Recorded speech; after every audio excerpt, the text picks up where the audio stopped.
उन्हीं दिनों जब मीर आलम कराची चला गया और उम्मी मायूसी के घटा टोप अंधेरे में डूबी हुई थी, अचानक उम्मीद की किरण जागी।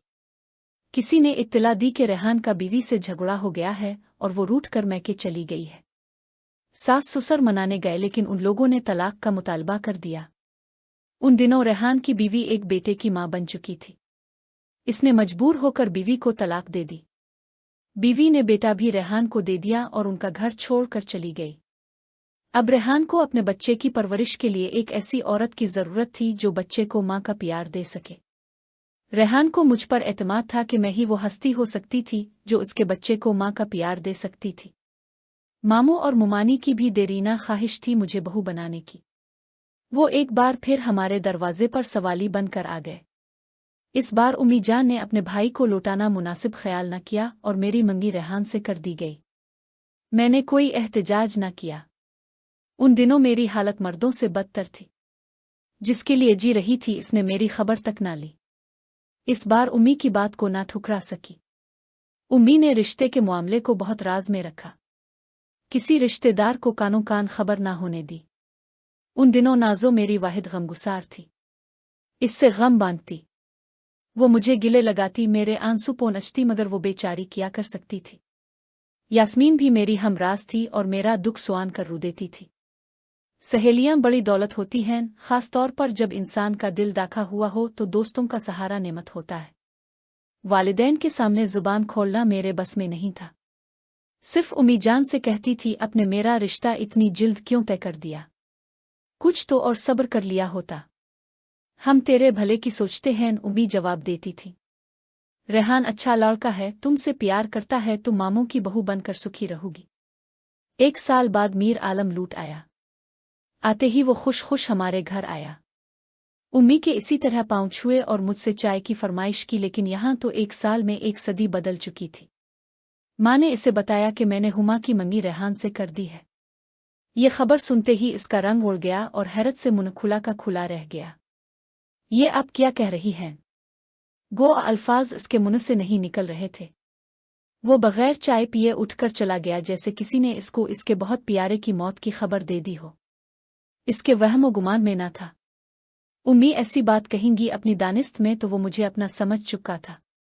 इसके वालिदैन भी आए, मगर उम्मी ने कहा कि आप लोगों ने बहुत देर कर दी। मैंने तो अब जुबान दे दी है। मैं अपने भाई और भाभी को क्या जवाब दूंगी? मीर आलम उन दिनों उजड़ा उजड़ा लगता था। ये वही था जो हमा वक्त हंसता मुस्किर अता रहा करता था। अब तो अपनी हालत मजनू ऐसी बना ली थी। वो अक्सर बिला मकसद अपनी छत पर टहलता रहता। एक रोज मैं छत पर गई तो वो दीवार के साथ टेक लगाए खड़ा हुआ था। किस कदर बदहाल और उदास था। इसने कई दिनों से लिबास तब्दील न किया था। जब निगाह मुझ पर पड़ी, इसकी आंखों में आंसू आ गए। मैं भी अपने जज्बात पर काबू ना रख सकी और मेरी आंखों से इन सोहे का सैलाब रवां हो गया।